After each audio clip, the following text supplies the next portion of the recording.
Welcome back, guys. So we have just 2 chapters left of My Father's Dragon. Oh boy, it's getting really exciting. I hope he can rescue this dragon. Chapter 9, My Father Makes a Bridge. My father walked back and forth along the bank, trying to think of some way to cross the river. He found a high flagpole with a rope going over to the other side. The rope went through a loop at the top of the pole and then down the pole and around a large crank. A sign on the crank said, "To summon dragon, yank the crank. Report disorderly conduct to gorilla." From what the cat had told my father, he knew that the other end of the rope was tied around the dragon's neck, and he felt sorrier than ever for the poor dragon. If he were on this side, the gorilla would twist his wings until it hurt so much that he'd have to fly to the other side. If he were on the other side, the gorilla would crank the rope until the dragon would either choke to death or fly back to this side. What a life for a baby dragon! My father knew that if he called to the dragon to come across the river, the gorilla would surely hear him, so he thought about climbing the pole and going across on the rope. The pole was very high, and even if he could get to the top without being seen, he'd have to go all the way across hand over hand. The river was very muddy, and all sorts of unfriendly things might live in it, but my father could think of no other way to get across. He was about to start up the pole when, despite all the noise the monkeys were making, he heard a loud splash behind him. He looked all around in the water, but it was dusk now, and he couldn't see anything there. "It's me, Crocodile," said a voice to the left. "The water's lovely, and I have such a craving for something sweet.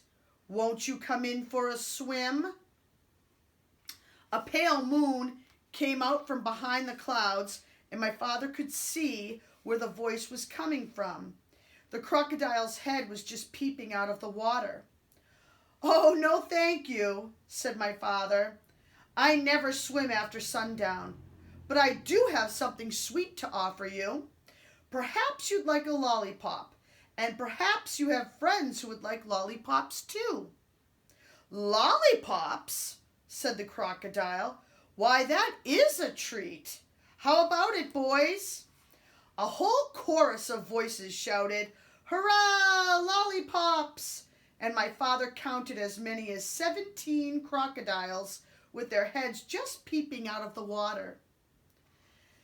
"That's fine," said my father as he got out the 24 pink lollipops and the rubber bands. "I'll stick one here in the bank. Lollipops last longer if you keep them out of the water, you know. Now, one of you can have this one." The crocodile, who had first spoken, swam up and tasted it. "Delicious, mighty delicious," he said. "Now, if you don't mind," said my father, "I'll just walk along your back and fasten another lollipop to the tip of your tail with a rubber band. You don't mind, do you?" "Oh no, not in the least," said the crocodile. "Can you get your tail out of the water just a bit?" asked my father. "Yes, of course," said the crocodile, and he lifted up his tail. Then my father ran along his back and fastened another lollipop with a rubber band. "Who's next?" said my father, and a second crocodile swam up and began sucking on that lollipop. "Now, you gentlemen can save a lot of time if you just line up across the river," said my father, "and I'll be along to give you each a lollipop."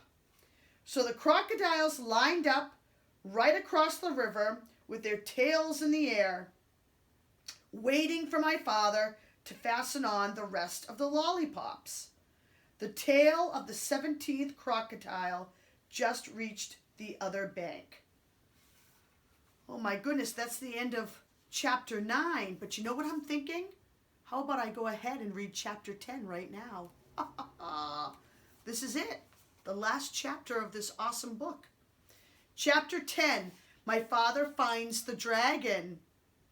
When my father was crossing the back of the 15th crocodile with 2 more lollipops to go, the noise of the monkeys suddenly stopped, and he could hear a much bigger noise getting louder every second. Then he could hear 7 furious tigers and 1 raging rhinoceros and 2 seething lions and 1 ranting gorilla, along with countless screeching monkeys led by 2 extremely irate wild boars, all yelling, "It's a trick! It's a trick! There's an invasion, and it must be after our dragon! Kill it! Kill it!" The whole crowd stampeded down to the bank. As my father was fixing the 17th lollipop for the last crocodile, he heard a wild boar scream, "Look! It came this way! It's over there now, see? The crocodiles made a bridge for it." And just as my father leaped onto the other bank, one of the wild boars jumped onto the back of the first crocodile. My father didn't have a moment to spare. By now, the dragon realized that my father was coming to rescue him.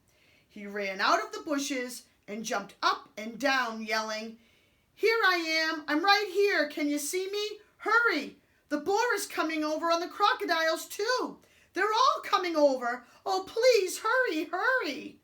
The noise was simply terrific. My father ran up to the dragon and took out his very sharp jackknife. "Steady, old boy, steady! We'll make it! Just stand still," he told the dragon as he began to saw through the big rope. By this time, both boars, all 7 tigers, the 2 lions, the rhinoceros, and the gorilla, along with the countless screeching monkeys, were all on their way across the crocodiles, and there was still a lot of rope to cut through. "Oh, hurry," the dragon kept saying, and my father again told him to stand still. "If I don't think I can make it," said my father, "we'll fly over to the other side of the river, and I can finish cutting the rope there." Suddenly, the screaming grew louder and madder as my father thought the animals must have crossed the river. He looked around and saw something which surprised and delighted him, partly because he had finished his lollipop, and partly because, as I told you before, crocodiles are very moody and not the least bit dependable and are always looking for something to eat. The first crocodile had turned away from the bank and started swimming down the river. The second crocodile hadn't finished yet, so he followed right after the first, still sucking his lollipop. All the rest did the same thing, one right after the other, until they were all swimming away in a line.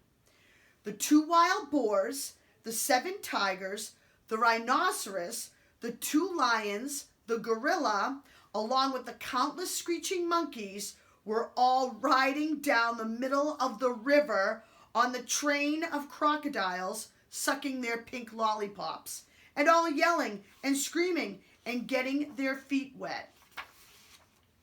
My father and the dragon laughed themselves weak because it was such a silly sight. As soon as they had recovered, my father finished cutting the rope, and the dragon raced around in circles and tried to turn a somersault. He was the most excited baby dragon that ever lived. My father was in a hurry to fly away, and when the dragon finally calmed down a bit, my father climbed up onto his back. "All aboard," said the dragon. "Where shall we go?" "We'll spend the night on the beach, and tomorrow we'll start on the long journey home.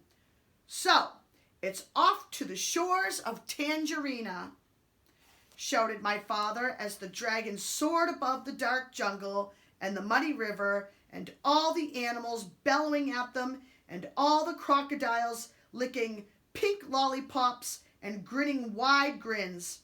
After all, What did the crocodiles care about a way to cross the river?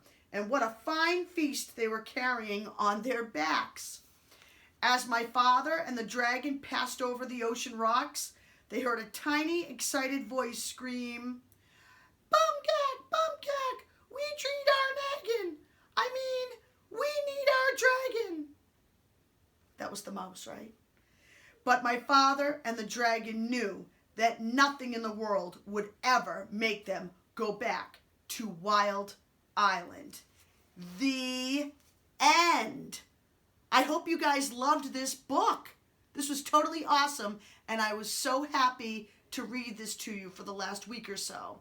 So next week, I'm going to come up with another chapter book that you guys can tune in to follow along with for maybe next week and the week after that. All right, have a great weekend. See you.